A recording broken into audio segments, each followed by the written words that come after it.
Well, had a big scare the other morning, almost lost all my grow outs. I'm going to tell you all about it in today's video. Hey guys, welcome back to another Slightly Rednecked video. Again, my name's Chris. If you're not familiar with this channel, I help you to produce your own meat, eggs, and vegetables from your backyard, your balcony, your deck, your garage, or heck, even a spare room in your house if that's the way you want to do it. What we're looking at here is my cage of grow outs. There's about 7 grow outs in this pen right here. They're getting real close to processing size, but almost lost them all the other morning. Came outside, it was just normal morning, got up, it was dark out. It was 4:45 in the morning, something like that. I think it was Wednesday morning, I don't know. Anyway, doesn't really matter which day it was. 4:45 in the morning, get up. The dog wanted to come out and go to the bathroom. Usually he's lazy. He wants to lay around for a while until about 6 o'clock in the morning. But this morning he really wanted out. So I bring him out the back door, right over here on the side of my rabbit shed right here. And instead of going out into the yard to go to the bathroom, he immediately turned to the left to the rabbit shed, perked his ears up, ran behind the rabbit shed, and I could hear a little bit of commotion. I thought, oh, we got a cat or something like that after the rabbits. No, it was rabbits on the ground, grow outs on the ground outside of the cage. And he chased one of them around. I had 7 in the cage, 3 of them got out, and one was underneath in the tarps down here. So it hadn't gone anywhere, it was just in the tarps. I was able to grab it pretty quickly, throw it back in the pen. And the other one was on the ground, and the dog was chasing it around the hutches. Boy, it was mass chaos for a minute. So I got him under control, got him put up. I came back out. Of course, the dog's in the house barking like crazy, wanting to get back out. Woke my wife up. She comes and lets him back out while I'm out here. And keep in mind, I'm in pajama pants and a t-shirt and house shoes, and it's pitch black outside. And let me back this up so you can kind of see what's going on underneath here. Okay, so you can see, I mean, there's stuff under here, pet carriers and buckets and, things like that. And, when she let the dog out, he's chasing the rabbit around, all this stuff, all through here. It's just chaos. Finally got him back under control. He actually chased the rabbit down to the point, he didn't kill it, he chased it down to the point where it stopped running from him. It just kind of burrowed up against the side of the bucket down here. And I was able to reach down, grab it, pick it up, throw it back in the cage. But then one of them never could find. It was, like I said, pitch black out. I looked around the yard with a flashlight, couldn't find it, checked the front yard, couldn't find it. It was nowhere to be found. So I thought, well, it's probably going to be, dog food or something, wild, neighborhood dog, stray dog, cat, something like that's going to catch it. It's probably already gone. So I didn't worry about it too much. Figured one loss, not that big of a deal. Ends up, the neighbor down the road, 3 houses down, actually found it. It was underneath their car, and they come out, found it, stuffed it underneath a laundry basket. I don't know I've never met them before. They're fairly new to the neighborhood. Hadn't got a chance to meet them yet, but they did know the neighbor that lived right next to them, and he knew me, so they asked him about it. He contacted me, and long story short, I found a reason to meet my new neighbors, so they saved the money for me.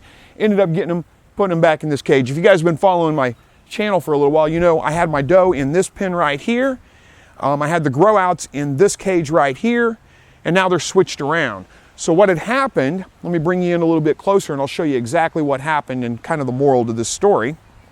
All right, so this is the cage that the grow outs were in. I've now got my doe in. And what had happened is the J-clips on the side of the pen, on that side right there, had failed. So the cage was gapping down from the weight of the rabbits in it, and that's where they had gotten out, basically. They just felt gotten out through there. And luckily, like I said, 4 of them were still in the cage itself. 4 of them didn't get out. So I moved them all to the cage on the end because it was sturdy. Didn't have time to deal with this. I had to go to work, so I didn't have time to deal with this cage. So, that's why it's always good to have an extra cage, an empty cage that you can use in emergencies like that. Now, I moved the doe to this pen because doing some cage inspection, I realized her cage needs repaired. Let me give you an example of what I'm showing here.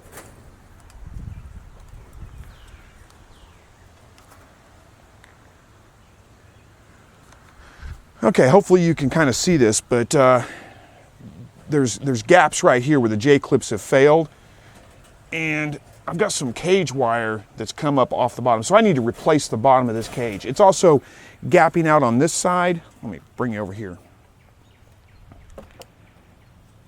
So again, the J-clips have failed over here. So I've got a big gap when you push down on it. So I need to take this cage out, replace the bottom of it, which I'll do probably in the next couple days, maybe today. I don't know if I'll get to that today. I've got a spare piece of this cage wire that's big enough I can make a new bottom for it. Normally I would just take it out and J-clip it back together, but I've got these, wires back here that are coming up. Let me turn you so you can see it. Hopefully you can see this. So I've got these wires back here that have just broken off, and so I just need to replace the bottom of this, just put a new bottom on it altogether. So it's kind of a pain getting these J-clips off here, just a pair of pliers, you can kind of pry them off. Luckily, a lot of them have failed, so there's not as many to take off. It won't be that bad, but I just need to take this out, replace the whole bottom of it, put it back on there. And like I said, the grow outs are getting big. They are just about ready to process. I'll probably go ahead and process maybe half of them today, maybe today, who knows, and then the other half of them like next weekend.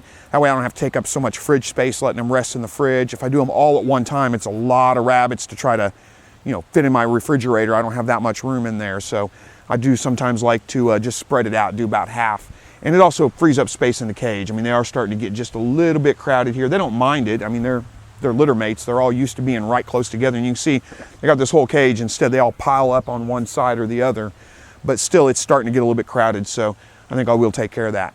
So anyway, the moral of this story is check your cages frequently, because stuff doesn't last forever. Things break down. These cages are probably, I don't know, probably about 2-3 years, something like that, is about what I can get out of them before I have to start replacing J-clips, and I just wasn't paying enough attention, wasn't really inspecting things like I should. This cage is in good shape. There's nothing failing on this cage right now, so it's fine. But this one needs the floor replaced, and that one there, where the grow outs were in originally, obviously it was having some problems, and I wasn't paying much attention to it. So that's the moral of the story. 2 things. Make sure you have extra supplies on hand. Have an extra J-clips on hand for repairs when you need them. That way I didn't have to worry about running to a store and getting anything. I could take care of it right then.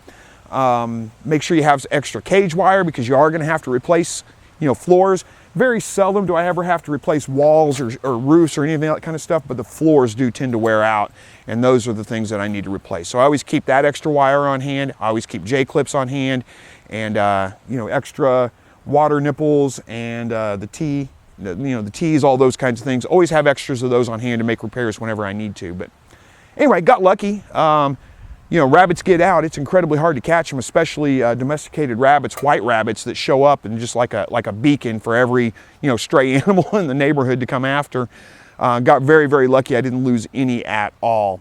So anyway, hopefully you guys enjoyed this video. It's just a short story I wanted to tell you about some chaos that I had here.